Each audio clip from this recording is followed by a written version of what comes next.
Elizabeth, it's rainy, but it's not cold. No, it's not, Katia, at the moment. In fact, for most of us, it's really very mild for November. Temperatures in Essex got to nearly 17 degrees Celsius yesterday, but our temperatures are on a bit of a roller coaster ride over the next few days or so. Now, you can see that mild air that's with us at the moment marked in yellow on our air mass chart. That clears away to be replaced by something bluer, colder through the next couple of days or so. Then we look out towards the southwest. That mild air sweeps back through again. Very unsettled, mild conditions over the weekend. Before we draw down a northerly wind, the whole map turns bluer, colder again into the start of next week. But back to today. This is the pressure chart for today. Heavy thundery showers, blustery winds across the south coast of England earlier on. There are still some showers around. We'll see some rainbows as things tend to brighten up from the west, but still some heavy downpours expected. Hello, good afternoon. Well, it's been a rather cloudy and wet day for many of us so far today. Rather grey conditions as captured here by one of our weather watchers, with some drizzle and some thundery downpours.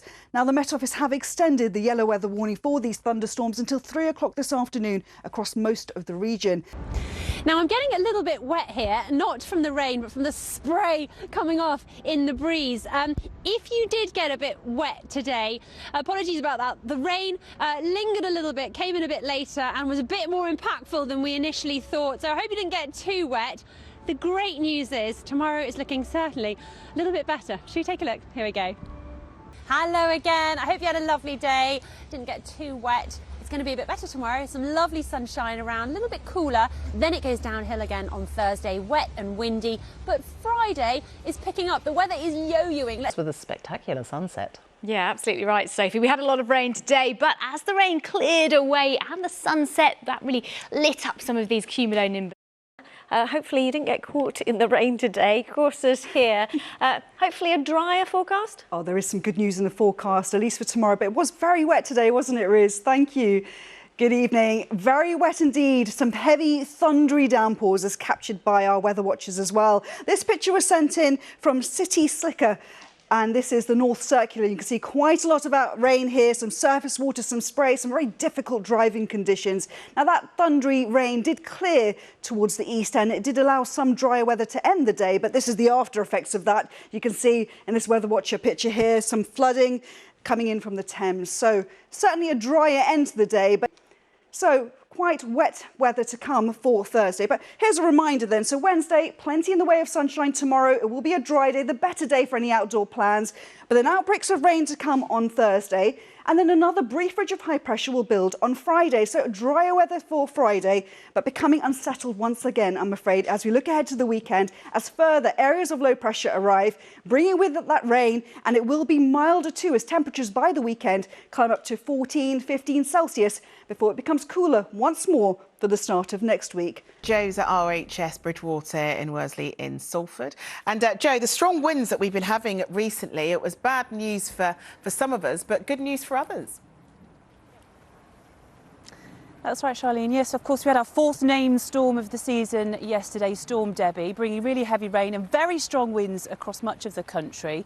Widely, we saw gusts in excess of 60 miles an hour. And if you take a look at these total gusts, the really highest totals, well, 77 miles per hour in Aberdaron in North Wales yesterday. Obviously caused lots of problems. We saw vehicles turning over on higher routes across the country and quite a few lorries coming down over as well, and trees coming down.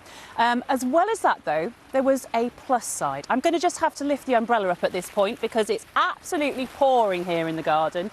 The light's beautiful. I hope you can still see them. The plus side to the very strong winds yesterday was that the UK's electricity grid was allowed to harness much more wind power than it normally would. In fact, it recorded so much yesterday, around 43.9% of our entire electricity came from wind. And normally it's about 20 or 25, which just shows you the power of wind. And really, it's a case of the power of rain here this evening. At RHS Garden Bridgewater, they have this fantastic installation called Glow. It's actually across the whole country, all the RHSs, and it's until the end of December. Beautiful LED lights. They're all powered by sustainable energy as well. It's wonderful to look around. Thankfully, there's no wind. You can probably hear the rain bouncing down. But what do we have in store for the rest of the week?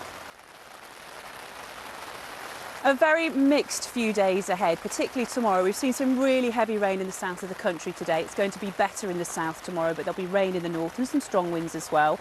Now, Thursday looks like it's going to be a wet and windy day for many of us. Very unpleasant conditions. Through Friday and into the weekend, it'll be turning colder with a touch of frost to come into Saturday.